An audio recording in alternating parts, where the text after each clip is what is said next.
যে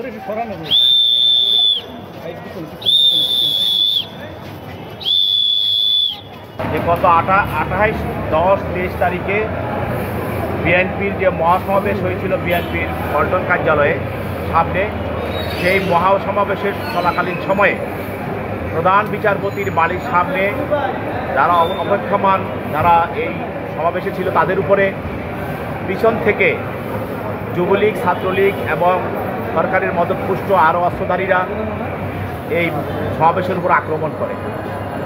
এই আক্রমণের সূত্র ধরে পুলিশ এবং যুবলীগ, ছাত্রলীগের পুরা মহাসমাবেশের উপরে তারা আক্রমণ করে।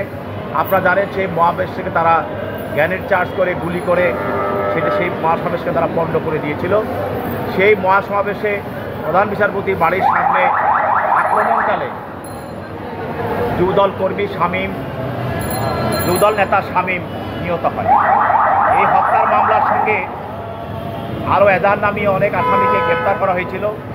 ওই আসামিদেরকে জিজ্ঞাসাবাদ করার সময় তদন্তকারী কর্মকর্তা আজকে যে আসামি সুলতান মনসুর আহমেদ তার জড়িত থাকার বিষয়টি নিশ্চিত হয়। এই নিশ্চিত হওয়ার কারণে তাকে তদন্তকারী কর্মকর্তা এই মামলায় গ্রেপ্তার করে এবং গ্রেপ্তার করে তাকে আরও জিজ্ঞাসাবাদ করার জন্য এবং এই হত্যার সঙ্গে যুবলীগ, ছাত্রলীগ এবং আওয়ামী লীগের যে সরকারি কর্মকর্তা যারা ছিল, নেতাকর্মীরা ছিল, ওদের সঙ্গে মিলে তিনি কিভাবে এই হত্যার সঙ্গে কাজ করেছেন সেই বিষয়টি আরও অধিকতর তদন্ত করার জন্য তারা 10 দিনের রিমান্ড প্রার্থনা করেন। বিজ্ঞ আদালত উভয় পক্ষের শুনানি, উভয় পক্ষের মধ্যে তার পক্ষে কোনো আসামির পক্ষে কোনো আইনজীবী ছিল না, তার পক্ষে তিনি নিজেই আদালতে বক্তব্য রাখেন এবং তিনি যে 18 সালে ধানের শীষ নিয়ে নির্বাচন করে যে দলের সঙ্গে বেইমানি করেছেন সেই বিষয়ে কোনো বক্তব্য রাখেন নাই। উনি সবসময় ডিগবাজি রাজনীতি করেন, একবার আওয়ামী লীগ করেন, একবার তিনি গণফোরাম করেন, বিভিন্ন সময় বিভিন্ন দল করেন।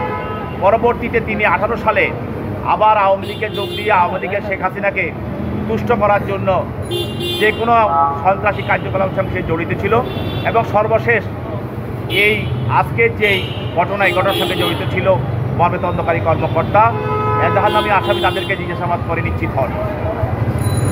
বিজ্ঞ আদালত তার বক্তব্য শোনার পরে তার বিরুদ্ধে 5 দিনের রিমান্ড মঞ্জুর করে।